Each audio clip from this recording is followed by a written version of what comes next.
আজ আমি তোমার কাছে খুব বড় কিছু চাইছি না। আমি টাকা চাইছি না, আমি সময় চাইছি না সারা জীবনের জন্য। আমি শুধু চাইছি তোমার জীবনে পরে 30টা দিন, হ্যাঁ মাত্র 30 দিন। এই 30 দিন যদি তুমি সত্যি নিজের জন্য দাও, তাহলে 30 দিন পরে আয়নার সামনে দাঁড়িয়ে তুমি নিজেকেই চিনতে পারবে না। কারণ মানুষ যেটা 1 বছরে করতে পারে না, সেটা তুমি 30 দিনেই করতে পারো। শুদ্ধ অবিশ্বাস্য লাগছে? চলো একটা সত্য কথা বলি, আমাদের জীবন কোনো ম্যাজিক দিয়ে বদলায় না। আমাদের জীবন বদলায় আমাদের প্রতিদিনের অভ্যাস দিয়ে। তুমি প্রতিদিন যেভাবে ওঠো, যেভাবে চিন্তা করো, যেভাবে কাজ এড়িয়ে যাও, যেভাবে নিজের সাথে কথা বলো, এই সব কিছুর যোগফলই হলো আজকের তুমি। আর নিউরোসায়েন্স বলে, যদি তুমি টানা 21 থেকে 30 দিন একটা নির্দিষ্ট সিস্টেম ফলো করো, তাহলে তোমার মস্তিষ্ক নিজের ভেতরের রাস্তা বদলে ফেলে। আর যেটা কঠিন, 30 দিন পরে সেটাই স্বাভাবিক হয়ে যায়। আজ ডিসিপ্লিন যেটা চাপ মনে হয়, 30 দিন পরে ডিসিপ্লিনই তোমাকে টেনে নিয়ে যায়। কিন্তু শুরুতে কি হয় জানো? শুরুতে মস্তিষ্ক ভয় পায়, সে বলে এটা করো না, কাল করবো, আজ মন নেই। তুমি দুর্বল নও, এটা তোমার শরীরের স্বাভাবিক প্রতিক্রিয়া। তো তুমি যদি হাল না ছাড়ো, তুমি যদি প্রতিদিন একটু একটু করে এগোও, তাহলে 3-4 সপ্তাহ পরে মস্তিষ্ক বলে ঠিক আছে, এটাই নতুন জীবন। সেই মুহূর্ত থেকেই আসল পরিবর্তন শুরু হয়। এবার আসি সবচেয়ে গুরুত্বপূর্ণ জায়গায়। এই 30 দিনের ভিত্তি হলো একটা সাধারণ কিন্তু শক্তিশালী জিনিস, হ্যাবিট ট্র্যাকিং। কারণ যেটা তুমি ট্র্যাক করো না, সেটা তুমি কখনো বদলাতে পারো না। প্রতিদিন কিছু নির্দিষ্ট কাজ থাকবে যেগুলো না করলে চলবে না। একটা অভ্যাস তোমার শরীরের জন্য, একটা অভ্যাস তোমার মনের জন্য, একটা অভ্যাস যেটা ভবিষ্যতে তোমাকে অর্থ আর স্বাধীনতা দেবে। দিন শেষে শুধু একটা কাজ যেটা করেছো, সেখানে একটা টিক দাও। এই ছোট টিকটাই তোমার মস্তিষ্ককে বলে আমি করছি।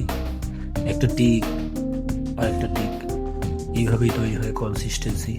30 দিন পরে তোমাকে আর নিজেকে জোর করতে হবে না, ডিসিপ্লিন নিজেই তোমার সাথে হাঁটবে। এখন শোনো, প্রতিদিন তোমার একটা কাজ থাকবে, শুধু একটা, যেটা না করলে দিনটাই অসম্পূর্ণ। অনেক কিছু বাদ পড়তে পারে, কিন্তু এই একটা জিনিস একদিনও বাদ যাবে না। কারণ বড় পরিবর্তন একটা বড় কাজ দিয়ে হয় না, বড় পরিবর্তন হয় একটা সঠিক কাজ প্রতিদিন করার মাধ্যমে। এখন একটা কঠিন সত্য বলি, তুমি সবকিছু একসাথে করতে পারবে না, আর করার দরকারও নেই। যখন তুমি সবকিছু করতে চাও, তখন কিছুই ঠিকভাবে হয় না। কিন্তু যখন তুমি একটা দিকেই ফোকাস দাও, তখন একই এনার্জিতে 10 গুণ ফল পাওয়া যায়। ব্যস্ত থাকা মানেই এগোনো নয়, ফোকাস করাই আসল শক্তি। এবার সময়ের কথা বলি। এই 30 দিনে তোমার হাতে আছে 720 ঘন্টা। এই সময় যদি নষ্ট করো, কোনো মোটিভেশন, কোনো সিস্টেম কিছুই কাজ করবে না। কিন্তু যদি তুমি অকারণে স্ক্রল করা বন্ধ করো, ননসেন্স কন্টেন্ট কেটে দাও, তাহলে প্রতিদিন 5-6 ঘন্টা নিজে থেকেই বেরিয়ে আসবে। একটা সিদ্ধান্ত নাও, পরের 30 দিন একই সময়ে উঠবে, ঠিক সময় ঘুমাবে, ঠিক সময় উঠবে। কারণ স্থির রুটিন মানেই স্থির মন, স্থির মন মানেই ভালো সিদ্ধান্ত। এই 30 দিন নিজের জন্য একটু স্বার্থপর হও। সবাইকে খুশি করতে গিয়ে নিজেকে হারিয়ে ফেলো না। আজ নিজের জন্য দাঁড়াও, কাল সেই শক্তিটাই তোমার মানুষদের কাজে লাগবে। আর এখন আসি সবচেয়ে বড় শত্রুর কাছে, প্রোক্রাস্টিনেশন। তুমি শুরুই না করলে কিছুই বদলাবে না। মন বলবে পরে করব, এখন না। কিন্তু মনে রেখো, কাজ শুরু করার জন্য মোটিভেশন লাগে না, কাজ শুরু করলে মোটিভেশন আসে। কাজ শুরুর আগে শরীর নড়াও, একটু হাঁটো, একটু স্ট্রেচ করো। মুভমেন্ট মানেই মস্তিষ্ক অ্যাকশনে আসে। শিডিউল টাইট রাখো, আগের রাতে ঠিক করে রাখো কাল কি করবে। সকালে উঠে আজ কি করব, এই প্রশ্নটাই জীবনে ঢুকতে দিও না। আর একটা লাইন মনে রেখো, মুড নয়, প্ল্যান ফলো করো। যেদিন করতে ইচ্ছে করে না, সেই দিনটাই সবচেয়ে গুরুত্বপূর্ণ।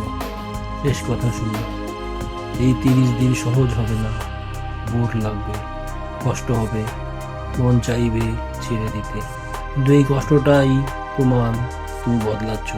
কমফোর্ট মানেই একই জীবন, ডিসকমফোর্ট মানেই ভালো জীবন। তাই এখন সিদ্ধান্ত তোমার, আরো 30 দিন আগের মতো, নাকি এই 30 দিন তোমার জীবনের টার্নিং পয়েন্ট। এই ভিডিও যদি তোমার ভেতরে কিছু নাড়া দিয়ে থাকে তাহলে থেমে যেও না, কারণ 30 দিন একটা সিদ্ধান্ত পুরো জীবন বদলে দিতে পারে।